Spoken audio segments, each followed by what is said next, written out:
We already know the big games coming soon in VR.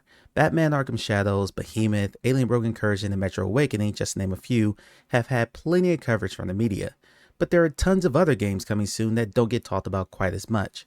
Today I'm previewing 4 games I'm personally excited for that may be flying under your radar. It's the Live Open Daily Podcast. Let's get it.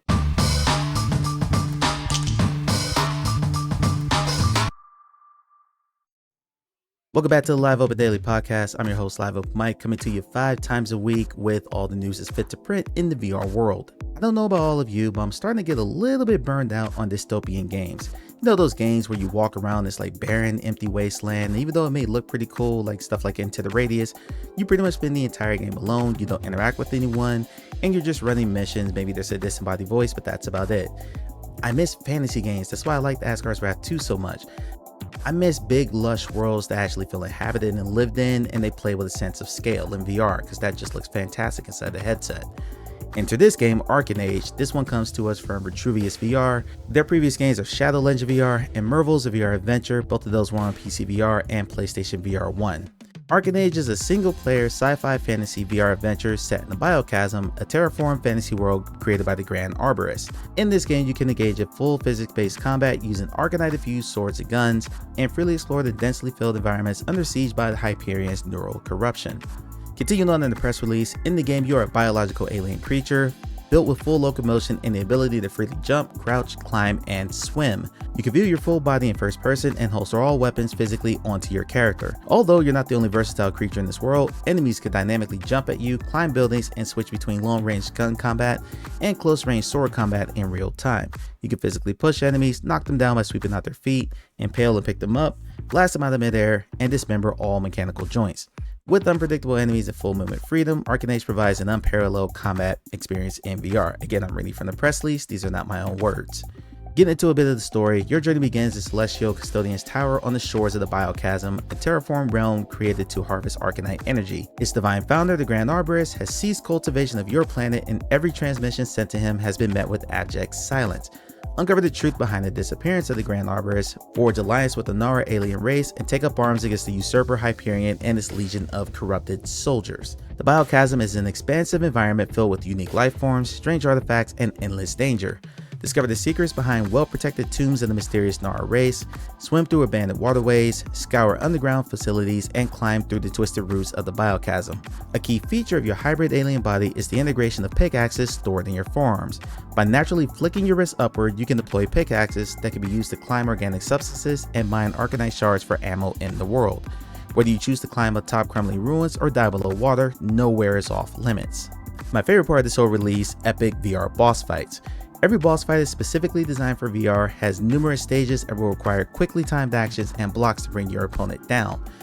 Using your long-range guns, close-range melee weapons, retractable pickaxes, and quick inventory deployables, you're free to take down your foes in any way you see fit. This is absolute music to my ears. I think boss fights, when done well, can look absolutely amazing in VR. Just name a couple of examples. You got Arcaxer Wrath 2, Tale of Onogoro had really good boss fights, Ruins Magus had really good boss fights. These are things that you can do in VR because you can play with a sense of scale that you can't really get on flat screen. Yes, things will look bigger than your character in flat screen, but you just look up at a gigantic enemy in VR. Behemoth later on this year will do some of that too. That sensation is just on another level, so I can't wait for that. In terms of crafting, throughout the game you will find custom VR machinery, including a refinery, buy station, and crafting table. You can explore the terraformed world to find hidden loot, destroy Hyperion enemies to collect scrap parts, and complete quests for valuable items. These items can be stored in your virtual inventory and brought to refineries to be smelted into Hyperion alloy. This alloy can later be used to purchase items at buy stations such as weapon blueprints, shields, grenades, health syringes, and Arcanite ammo. Blueprints allow you to create new and more powerful weapons at crafting tables in order to defeat increasingly more difficult enemies throughout your game. At the end of the press release, it says the Arcaxer has 25 unique areas and a 10-hour campaign.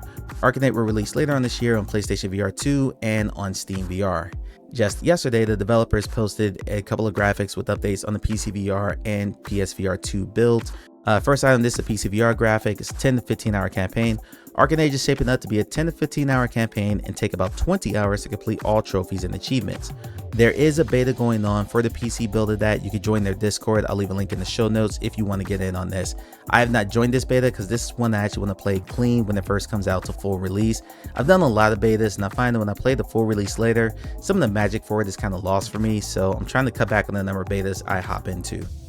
On the PSVR 2 side, they're taking advantage of some of the additional features of that headset. Start with the adaptive triggers. Every weapon has been built with a custom trigger pull that will give the guns their own personalized style, while still being easy to use in combat for longer gameplay sessions.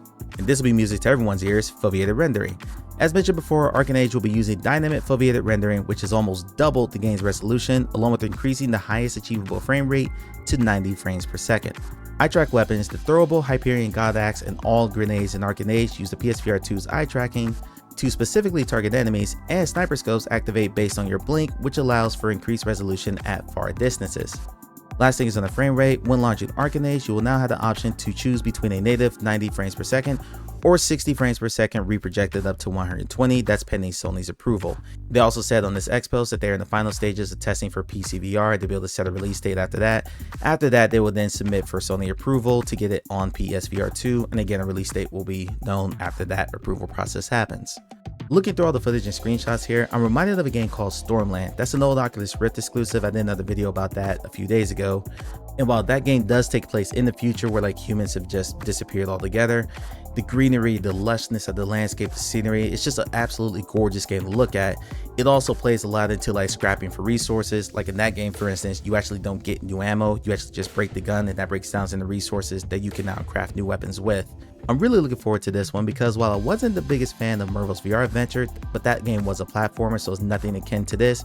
A game like this, which is fantasy and sci-fi with combat and big boss fights, all that stuff seems right up my alley, and it's something that I think is sorely lacking in VR, so really looking forward to this game. Next game up is Glassbreakers Champions of Moss. This game comes from PolyArt Games, the makers behind Moss and Moss Book 2. Moss Book 2 was one of my favorite games, actually was my game of the year for 2022. Glassbreakers takes place in the same universe as Moss. This is a MOBA-like real-time 1v1 battler. In Glassbreakers, players reach in and choose their combination of 3 champions from a growing roster of the most heroic, villainous, and notorious inhabitants from the world of Moss. Each champion has their own unique abilities that complement the others on their squad and match up against the opposition in a myriad of consequential ways. Players can face off with friends in private matches or match with similarly skilled players in the community. Either way, they won't know which champions are on the other side until the battle begins. Each game presents its own unique opportunities and challenges as ever-changing squad combinations, board objectives, and playstyles bring endless variety to this exciting game of tactics, magic, and power. Like I said, I did play this game fairly extensively during the beta period. I played probably about 24 hours of it. I really liked this game the more I played it, because when you play it for the first time, it seems fairly simple. You and your opponent are both readers, which is a character, like a sentient character from the Moss games. So the gameplay loop goes like this. You and your opponent play as readers. They're these sentient creatures from the Moss games. On both sides of the battlefield are 3 pieces of glass that are protected by turrets and your characters themselves. The object is to break the center piece of glass before your opponent can break yours. There's a whole lot of strategy involved in this, and you learn this the more you play it. For instance, there are capture points on the battlefield. There's one on each team's side, and there's one in the center and one on the right. If you capture these, meaning that your team occupies it for a set period of time without another character coming into that space and taking it over, you get a scroll that, depending on which capture point you took, will boost your character's attack power, extend their health, or give you a faster cooldown for your special ability that each character has. There's also an object called the Swaying Stone on one side of the battlefield, and if your character captures that, then the glass on your opponent's side will actually be weakened and will take double damage. The Swaying Stone was to me one of the biggest points of strategy in the game, because you can actually steal the Swaying Stone by letting your opponent get the energy all the way down. All you have to do is get the last shot, and then you're off to the races. By the end of the beta period, there were actually 8 characters in the game. It started with 7 and added 1 later. And all these characters range from, if you ever played a MOBA, you've got tanky characters, healers, mages, support characters, and they all have different skills and different strengths and weaknesses. So as you earn all the characters in the game, at that point you have to go through different team compositions to find out what the best mix is for your specific fighting style.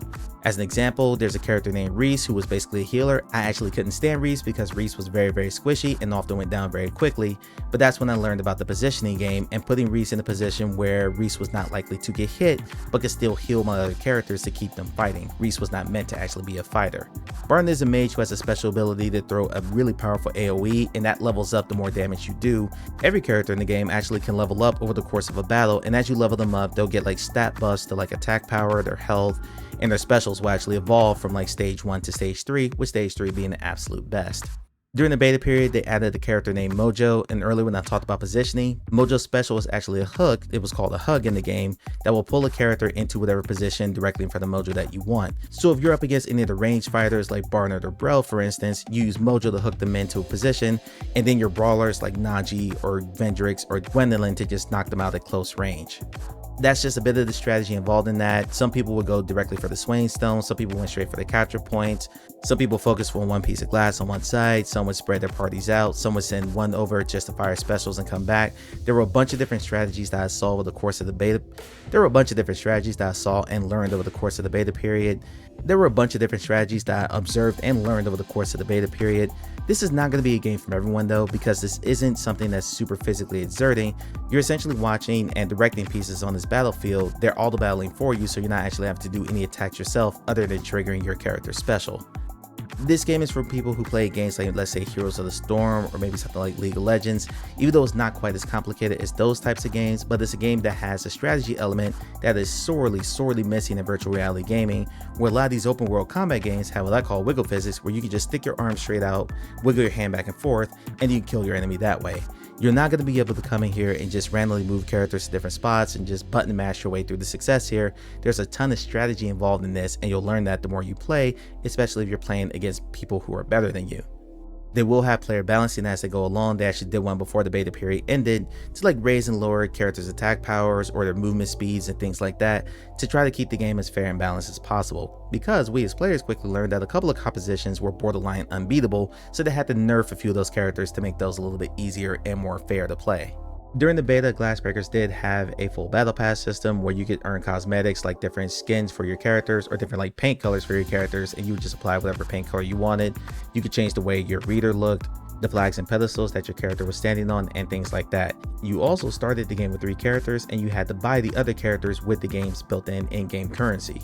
Now, balance of this is going to be something that's always a work in progress, and I'm sure the developers are going to take on the feedback of the players, but because of all the strategy involved in the game, if you got the character you specifically wanted, you still had to put in the time to learn how to use them correctly and use them within the composition of the team that you built. So pay to win really isn't a thing here, which was really nice to see.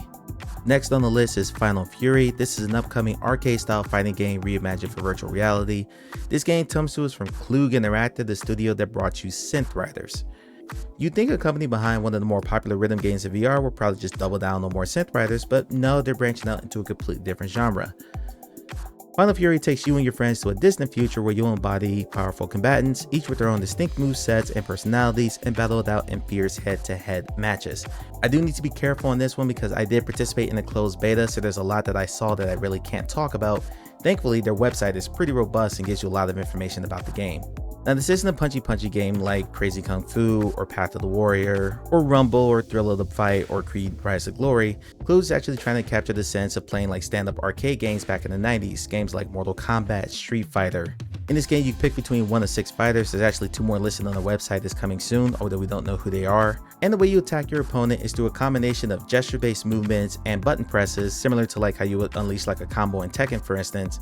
Or like, let's say to throw a Hadouken Fireball in Street Fighter, you had to go from down and then swipe your thumb up from down to forward in one smooth motion, and then hit a punch button and out came the fireball. This game does stuff like that, where you have to like motion with your arms while hitting a specific button to do a move. Maybe it's a throw, maybe it's a ranged attack, maybe it's a punch. You're gonna see a lot of ranged combat in the footage here because this is not like a close in, just swing your fist wildly until your opponent goes down like you would do in like, let's say, a boxing game. I learned very quickly during the beta, without giving away too much to get myself in trouble, that if you try to do the equivalent button mashing and just wildly swing your arms, you're going to lose very quickly. No, you actually had to learn the motions and learn how to do the moves correctly, and then learn what countered what, how to block correctly, how to move your body. learning the tells of your opponent, because like any fighting game, if you're paying attention, you can see what move they're actually going for and then block or counter accordingly. And like most arcade fighting games, this really relies on how good your fast twitch muscle fibers are. Back in the 90s and 2000s, I would go to an arcade, especially that had like Killer Instinct for instance, and just stand there and hold court for 20 minutes until I got bored. I'm a little bit older now, my reflexes aren't quite as good, but I still had a lot of fun playing this, and the challenge of trying to learn how to move your body in the correct way, and the challenge of learning how to move, dodge, and strafe your character in the right way, learning all the motions, was a lot of fun. The closed beta period has already ended, and Chloe just put the game back into the oven to continue to develop it, and hopefully we're going to see this game soon. If you want to learn more about the characters, you can actually go to their website, FinalFuryVR.com, and go to the fighter section. You'll see each character's archetype, their stats. You can actually hear the music that plays on their stage. All the music in this game is really good, by the way.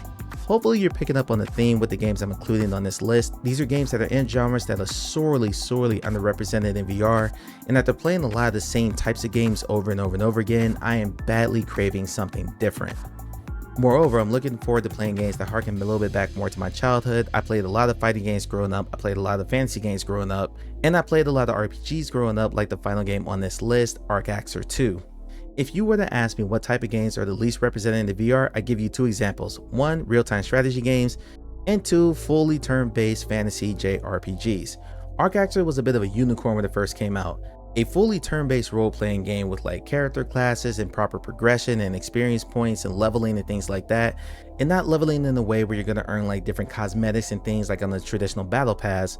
No, you're going to learn new spells, or hacks as they're called in this franchise. You're going to learn new hacks, new abilities that you didn't have access to before. You're also going to level up the existing hacks that you do have, because at least in the first game where you were climbing the stack, which was the main battle area of the game, you were going to face more and more powerful enemies, so you need to level yourself up and make yourself more powerful, otherwise you get absolutely destroyed.